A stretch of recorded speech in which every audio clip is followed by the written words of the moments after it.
My name is Adrian Wolf. I am 34 years old, and I work as a professional storm and weather photographer specializing in Pacific Northwest coastal storms. Before we begin, let us know in the comments where you are watching from, please. I've been photographing extreme weather for 11 years, chasing winter storms along the Washington and Oregon coast, capturing images of massive waves, violent winds, and dramatic conditions that magazines and weather services purchase for their publications. The Olympic Peninsula coast gets some of the most intense storms in the continental United States, with waves reaching 60 feet and winds exceeding 100 miles per hour during winter Pacific systems. This happened last January, during a particularly violent storm system that meteorologists were calling a bomb cyclone, an intense low-pressure system that brought hurricane force winds and massive waves to the Washington coast. I'd positioned myself at Ruby Beach, a remote beach on the Olympic Peninsula known for its dramatic sea stacks and photogenic storm conditions.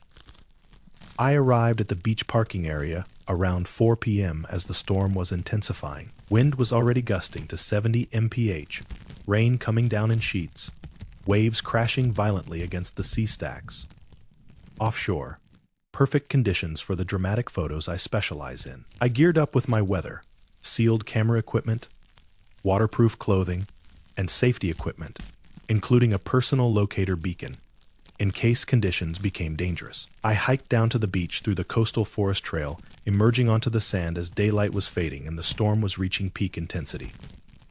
The wind was so strong I had to lean into it to maintain balance. Spray from the massive waves was creating a mist that reduced visibility to maybe 200 feet. I set up my tripod in a protected spot behind a large driftwood log and started shooting.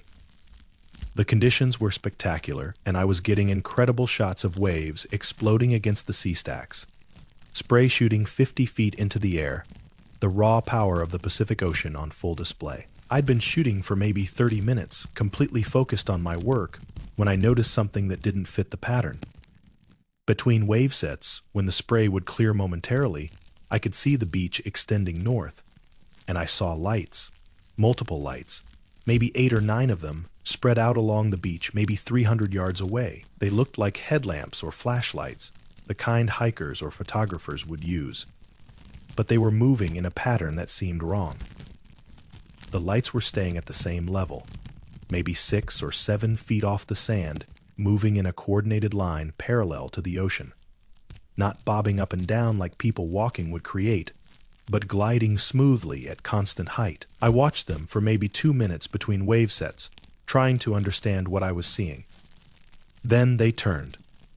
Altogether, simultaneously, the line of lights pivoted 90 degrees and started moving directly toward my position. Still at that same constant height, still moving smoothly, without any natural variation. I estimated they were maybe 200 yards away now and closing. I stopped photographing the waves and focused my camera on the approaching lights, switching to video mode. Through my viewfinder, I could see them clearly despite the storm conditions. 9 lights in perfect formation, moving steadily toward me across the beach. No visible people carrying them, just the lights themselves maintaining that impossible smooth movement. At about 100 yards distance, they stopped, just stopped moving, staying in formation, the lights pointing in my direction. I stood there behind my driftwood log, camera recording, trying to understand what I was seeing. The storm was raging around me, wind howling, waves crashing, but these lights were completely steady, unaffected by the conditions. Then they started spreading out. The formation broke and the lights began moving to surround my position. Some going left along the beach, some going right, some appearing to move through the driftwood and debris without deviation. Within maybe 3 minutes, I was surrounded by these lights in a rough circle, maybe 50 yards in diameter. I made a decision based on 11 years of experience in dangerous conditions and situations where my instincts had kept me safe. I was leaving immediately. I grabbed my tripod with camera still attached and started moving quickly back toward the trail, abandoning my protected shooting position. The lights followed. I could see them pacing me through the storm, staying at that same distance, maintaining their circle formation around me as I moved. I reached the trailhead and hiked as fast as I could, up the steep forest trail back to the parking area. The lights followed me into the forest, visible through the trees, staying just out of clear sight, but definitely tracking my movement. I reached my truck, threw my gear in the back, and drove out immediately. Despite the dangerous conditions, as I drove away from Ruby Beach, I could see lights in my rearview mirror at the forest edge where the trail emerged, watching me leave. Back home, I reviewed my video footage. The lights were clearly visible, maintaining impossible smooth movement, spreading out to surround my position. But the footage showed only the lights themselves. No people, no explanation for what was creating them or carrying them. I posted about the experience on a storm chaser forum, being vague about the specific location and date. I got several responses from other photographers who work the Pacific Northwest coast. 3 admitted they'd seen similar things during extreme weather conditions on remote beaches. Lights that moved in coordinated patterns, formations that seemed intelligent and purposeful, always during the most intense storm conditions when few people were out. One photographer told me about an experience at Shishi Beach during a winter storm in 2019. He watched lights similar to what I described move in coordinated patterns along the beach for over an hour, appearing to search for something or patrol the area. When he tried to approach them with his camera, they moved away, maintaining constant distance, then eventually disappeared into the forest. The Makah and Quileute peoples, whose ancestral territory includes this stretch of the Olympic Peninsula coast, have traditional knowledge about beings they describe as ocean watchers or storm walkers. According to their teachings, these beings appear during the most violent storms, when the boundary between the ocean and land becomes unclear and the forces of nature are at their most powerful. They're described as guardians or monitors who don't want human presence during sacred storm times. I continue storm chasing and photographing extreme weather on the Pacific Northwest coast because it is my passion and my profession. But I am much more selective now about which storms I chase and where I position myself. When I am alone on a remote beach during intense conditions, and I see lights that move in ways that don't match human behavior, I leave that location immediately. And I never go to Ruby Beach during major storm systems anymore, regardless of how good the photographic conditions might be. The Olympic Peninsula coast contains hundreds of miles of remote beaches, many accessible only by difficult hikes that see almost no human presence, especially during winter storm season, when conditions are most dangerous. Perfect territory for something that wants to remain unknown, but monitors these areas during specific conditions. And based on what I experienced and video footage I captured and conversations with other storm chasers, something does appear on these beaches during the most violent weather. Something that moves in coordinated formations using lights. Something that will surround and follow people who are in areas it doesn't want humans to be during storm conditions.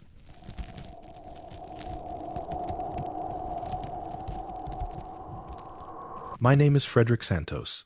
I am 56 years old, and I've been a commercial salmon fisherman working out of Seattle and Puget Sound for 31 years.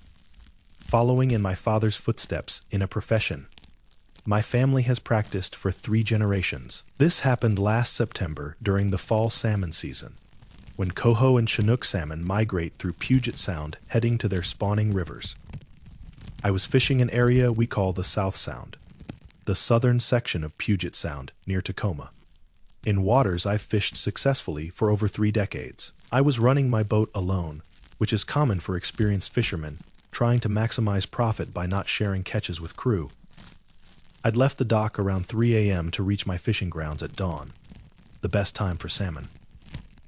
I was fishing with gill nets, setting them in areas where I knew from decades of experience the salmon would be running. Around 6 a.m., with good light, I was checking my first net set of the day. I was pulling the net when I noticed something that made me stop immediately. The net was full of fish, which should have been good news, but the fish were dead, not caught. Net dead, but something else. They looked torn apart, ripped open, with pieces missing. Dozens of salmon, all destroyed the same way. In 31 years of commercial fishing, I'd never seen damage like this to netted fish. Seals sometimes damage fish in nets, but this was different. too systematic, too thorough. Every fish in that section of net was torn open the same way. Meat removed, bones exposed. It looked like something had methodically harvested the fish while they were in my net. I pulled the rest of the net. Same thing, maybe 200 salmon, all destroyed, rendered worthless for commercial sale. This represented thousands of dollars in lost income and damaged expensive netting. I documented it with my phone, taking photos and video, already knowing I'd need evidence when I reported this to the authorities. I was examining the net damage when I heard something that made me look up. Splashing, heavy and deliberate, coming from maybe 100 yards away. I looked in that direction and saw something that made no sense based on 3 decades of professional experience on these waters. Something was moving through the water. Not a boat, not a seal, not a whale. Something large, creating a wake, moving in a straight line directly toward my boat. It was just below the surface, visible as a dark shape creating disturbance. But I couldn't see it clearly enough to identify it. I watched it approach. It maintained a steady course straight toward my boat, moving faster than a seal, but not like any marine mammal I knew. At about 30 yards from my boat, it stopped. The water went still. I stood at the rail, looking down into the dark Puget Sound water, trying to see what was there. Then I saw it, briefly, just below the surface. A shape that didn't match anything that should be in Puget Sound waters. Too large for a seal, wrong proportions for any fish or marine mammal I'd seen in 31 years on these waters. It stayed at that depth for maybe 20 seconds, then dove and disappeared. I started my engine and moved my boat away from that location, abandoning my destroyed net rather than spending time retrieving it. I set another net maybe 2 miles away in a different area. 2 hours later, I checked that net. Same thing. Fish torn apart, methodically destroyed, meat harvested, rendered worthless. I returned to dock and reported the situation to the Department of Fish and Wildlife. They sent an inspector to examine my boat and the destroyed fish samples I'd kept. The official explanation was seal predation, even though I explained this was completely different from any seal damage I'd seen in 3 decades. But I talked to other commercial fishermen who work Puget Sound, men I've known for years and trust completely. Several admitted privately they'd had similar experiences over the past few years. Netted fish destroyed in systematic ways that don't match any known predator. Something in the water that approaches boats and watches, losses that are financially devastating but that nobody can explain. One fisherman showed me his logbook. He documented 19 instances over the past 6 years where entire net sets were destroyed, the same way mine had been. Always in the South Sound area, always with the same pattern of damage. He estimated his losses at over $80,000 from these incidents alone. And he'd stopped reporting them because the official explanation was always seals, and there was no compensation or assistance available. The Coast Salish peoples, whose ancestral territory includes Puget Sound, and who've fished these waters for thousands of years longer than commercial fishermen, have traditional knowledge about beings they describe as water people or underwater ones. According to their teachings, these beings live in the deepest parts of Puget Sound, particularly in the South Sound, where depths exceed 600 feet, and they're territorial about fishing grounds they consider theirs. They're described as intelligent, capable of interfering with human fishing, and they take what they want from nets as a form of tribute or territorial enforcement. I continue commercial fishing in Puget Sound because it is my profession and my family's tradition for 3 generations, but I no longer fish alone in the South Sound area where my net was destroyed. I only go there with other boats for safety, and I am more aware of what is happening around my boat. When I see something in the water that doesn't move like any marine mammal I know, I pull my nets immediately and relocate regardless of how good the fishing is in that spot. Puget Sound is a complex ecosystem with depths reaching 600 feet in some areas, underwater canyons and trenches that have never been thoroughly explored, and thousands of square miles of water where human presence is minimal. Perfect habitat for marine life that wants to avoid detection. And based on what I experienced and the destroyed nets and conversations with other longtime commercial fishermen, Something does live in the deeper parts of Puget Sound. Something intelligent enough to systematically harvest fish from nets, powerful enough to destroy commercial fishing gear, and territorial enough to approach boats and make clear through financial losses that certain fishing grounds are claimed.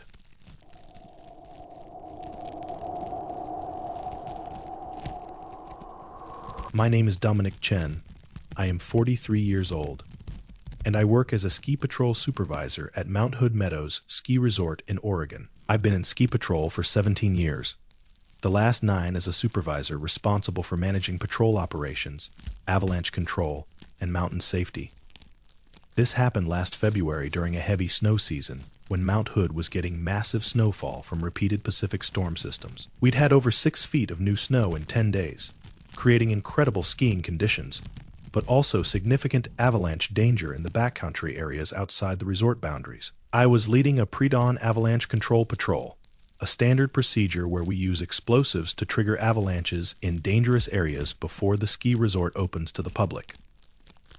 My team consisted of 3 other experienced patrollers. We left the patrol base at 5 a.m., well before sunrise, using snowmobiles to access the high elevation areas where we do avalanche control work. We were working a slope at about 7,000 feet elevation, an area we monitor carefully because it is above the resort, but avalanches from there can affect lower runs. The snow conditions were concerning, deep unstable layers that could slide with the right trigger. We were setting charges using delivered explosives, standard procedure for this work. I was placing a charge when I noticed something that didn't fit the normal mountain environment at this time of day: tracks in the snow. Fresh tracks, made recently based on how crisp the edges were, crossing the slope maybe 100 yards above our position. This was concerning because we were in closed terrain well before the resort opened, in an area where no skiers or snowboarders should be. I signaled my team, and we hiked up to examine the tracks. They weren't ski tracks or snowboard tracks. They were footprints. Barefoot prints in deep snow at 7,000 feet elevation in February.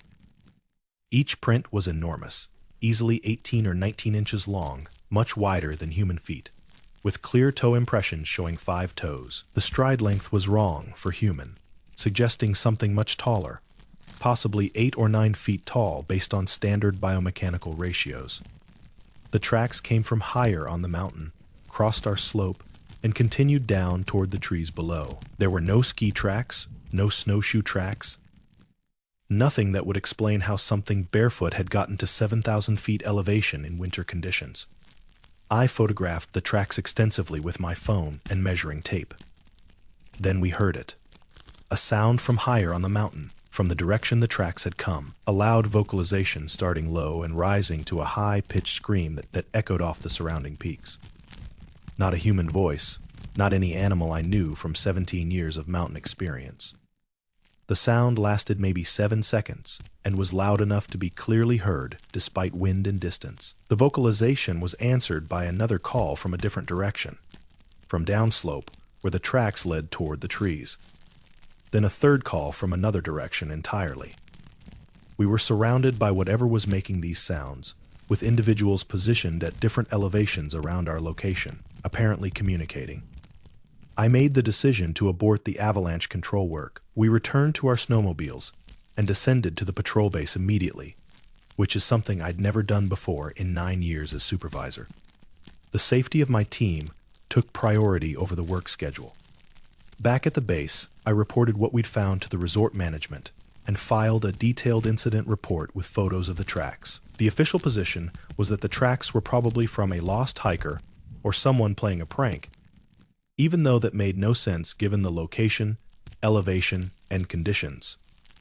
But I talked to other ski patrol members who'd worked Mount Hood for many years at various resorts on the mountain. Several admitted privately they'd found similar tracks over their careers in areas where people shouldn't be. Always in backcountry terrain, always in conditions where a human couldn't reasonably survive barefoot.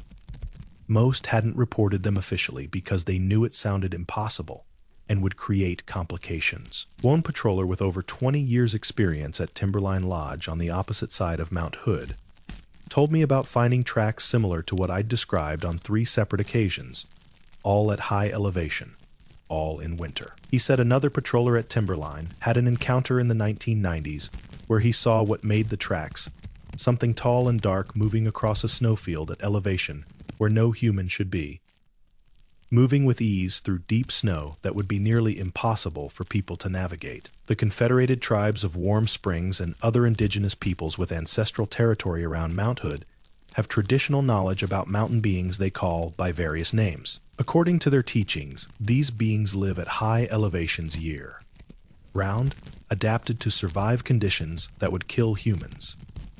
And they're territorial about the mountain, especially during winter when they expect humans to stay in the valleys.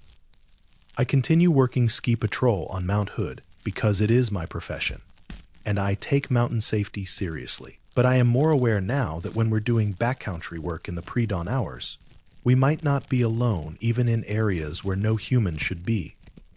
When we find tracks that don't make sense, or hear vocalizations that don't match known wildlife, I take it seriously and we relocate our work to different areas. Mount Hood is an active volcano with permanent glaciers rising to 11,240 feet elevation, with vast areas of wilderness on its slopes that see minimal human presence, especially in winter.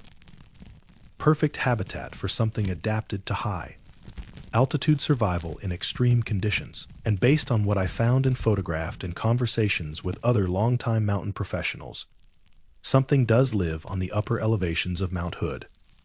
Something that leaves tracks too large for human in areas where survival would be impossible for people. Something that vocalizes in coordinated patterns, suggesting communication, and something that doesn't want human presence in certain areas during certain conditions.